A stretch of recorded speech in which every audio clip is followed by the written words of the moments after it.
Hello दिया, क्या कर रही हो? हाँ गौरी, कुछ नहीं, मैं तो बस खाना बना रही थी। क्या बना रही है? वो आज ना विहान जी का मन था आलू पालक खाने का, तो बस वही बना रही थी। ओह, तो मेरी प्यारी सहेली आज पति की फरमाइश का खाना बना रही है। कभी हमारी याद नहीं आती है तुझे? क्यों नहीं आती? तू तो मेरी प्यारी सहेली है।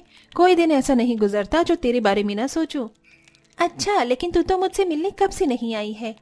हाँ यार, काम ही घर में इतना रहता है कि घर से आसानी से निकलना ही नहीं होता। अरे तो एक काम वाली रख ली ना, वो खाने से लेकर झाड़ू पोंछी तक सभी कुछ कर दिया करेगी और तू फ्री हो जाएगी। अरे मैं इतनी अमीर कहाँ। अच्छा गौरी, विवेक जी भी तो तेरे ही हाथ का खाना पसंद करते होंगे ना? नहीं नहीं, ऐसा नहीं है। मेरे घर में तो 5 स्टार होटल के शेफ खाना बनाती हैं। विवेक जी को वही खाना पसंद है। अच्छा दिया, चल अब मैं तुझसे बाद में बात करूंगी, कुछ काम है। गौरी ने ऐसे बोलकर फोन काट दिया। दिया और गौरी दोनों सहेलियां थीं। दोनों की ही शादी अभी कुछ महीने पहले ही हुई थी, जिसमें गौरी को बेहद अमीर ससुराल मिला था। वहीं दिया की शादी गरीब से ही परिवार में हो गई थी। दोनों सहेलियों की जिंदगी अच्छे से चल रही थी। दिया को उसके ससुराल में प्यार मिलता था, तो गौरी को पैसे की तरफ से बेफिक्री थी। ऐसे ही सिलसिला जारी था और एक दिन गौरी अपने पति विवेक से बोली, सुनिए विवेक जी, आज आपने वादा किया था, भूल गए क्या? अरे नहीं नहीं, मैं नहीं बोला हूँ, ये लो। शुक्रिया। गौरी को उसके पति ने एक नोटों की गड्डी निकाल कर दी। गौरी ने खुशी खुशी उन पैसों को ले लिया। तुम्हें ऐसे खुश देखकर अच्छा लगा। अच्छा गौरी, किसी दिन जब मेरे पास टाइम होगा ना, तो हम दोनों बाहर शॉपिंग पर चलेंगे। नहीं विवेक जी, आप क्यों परेशान होते हैं? आपने मुझे पैसे तो दे ही दिए हैं, मैं खुद शॉपिंग कर लूंगी। अच्छा ठीक है, तो अब मैं चलती हूँ। खाना शेफ जी ने बना दिया है, आप खा लेना। ठीक है। गौरी खुशी खुशी घर से बाहर आई और अपनी महंगी गाड़ी में बैठ गई। गाड़ी सीधा एक ब्रांडेड मॉल के बाहर रुकी, जहां से गौरी ने दिल भर कर शॉपिंग की। वहीं दूसरी तरफ गरीब बहू थी। देखो ना विहान जी, मेरी चप्पल टूट गई है। मुझे सब्जी मंडी जाना था, लेकिन अब कैसे जाऊं? दिखाओ तो।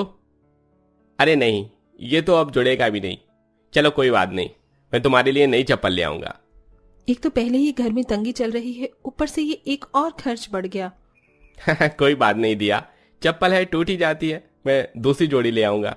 अभी बताओ कि तुम्हें क्या सब्जी मंगवानी है, मैं लाता हूँ। विहान जी, आप क्यों तंग हो रहे हैं? आपको जरूरी काम था ना, आप अपना काम कर लो। सबसे पहले मेरे लिए जरूरी तुम्हारे काम है, बाकी सब तो बाद में है। अब जल्दी बताओ कि क्या मंगवाना है।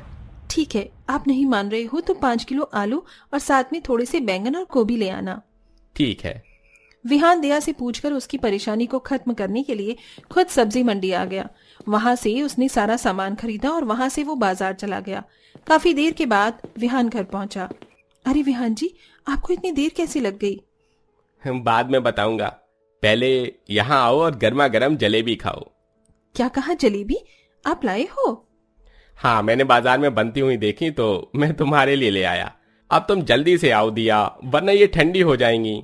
विहान के बुलाने पर दिया आ गई और दोनों पति पत्नी ने मिलकर गर्मा गर्म जलेबी खाई। दिया की सास कमला बाहर मौसमी फल बेचा करती थी। अभी बरसातों में आम और नाशपाती का मौसम चल रहा था, जिसमें कमला आम बेचकर घर लौटी। क्या कर रहे हैं मेरे बहू और बेटा? अरे माँ, आप आ गई, बैठो मैं खाना लगाती हूँ। ये लो माँ, जलेबी खाओ। अरे नहीं बेटा, मेरे दांतों में तो बहुत चीसें लगती हैं, तुम ही खाओ। बहू ला, मुझे तो बस दूध में रोटी दे दे। दिया ने अपनी सास को दूध में रोटी डालकर दे दी। कुछ देर के बाद दिया ने सब्जियों की पन्नी में जो हाथ डाला तो उसे एक डिब्बा मिला। उसने उसे खोलकर देखा तो उसमें एक बहुत ही सुंदर चप्पल थी।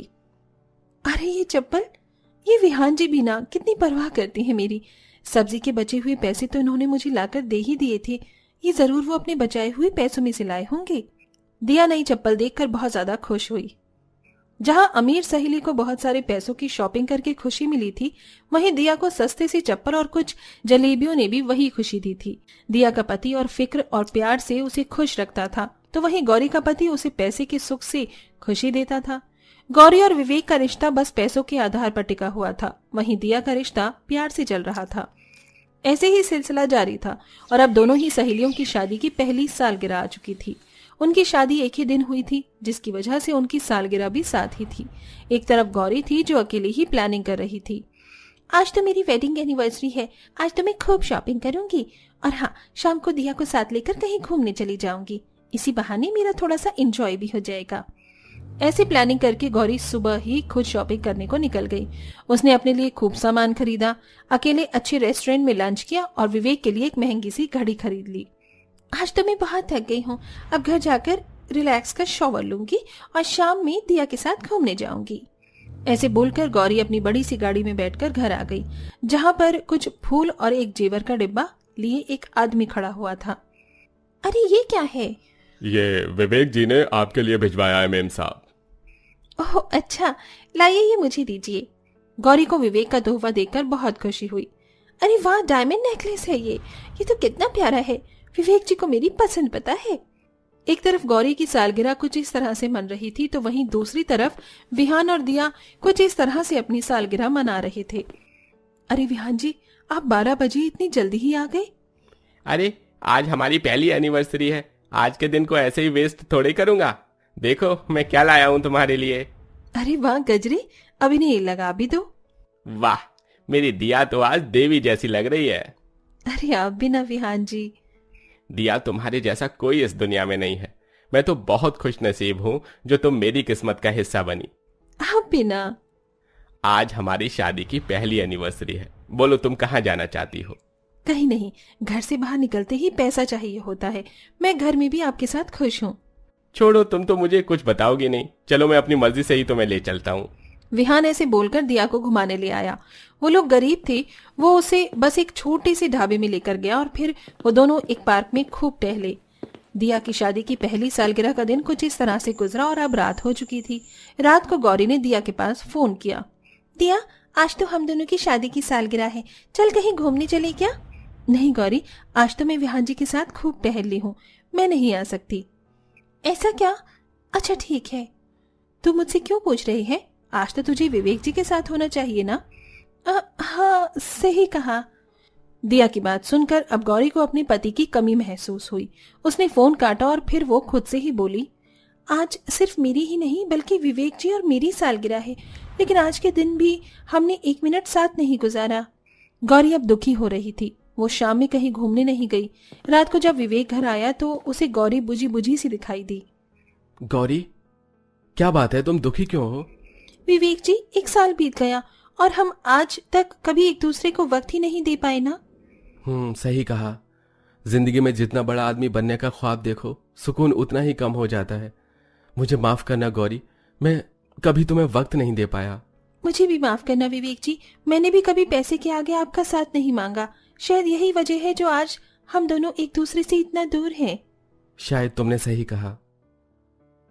अच्छा गौरी, तुम ज्यादा दुखी मत हो। हम दोनों कल के दिन अपनी एनिवर्सरी सेलिब्रेट करेंगे, ओके? पक्का? पक्का। गौरी विवेक की बात सुनकर खुश हो गई। फिर क्या था, अगले दिन विवेक ने अपना सारा समय गौरी को दिया और उन दोनों ने भी खूब मजे किए। अब गौरी को भी एहसास हो गया था कि असली खुशी एक दूसरे के साथ से मिलती है, सिर्फ पैसा मायने नहीं रखता। दोस्तों, आशा है कि आपको हमारी ये स्टोरी पसंद आई होगी। आपने हमारी ये स्टोरी खाना खाते वक्त या किस टाइम देखी, कमेंट करके जरूर बताइए।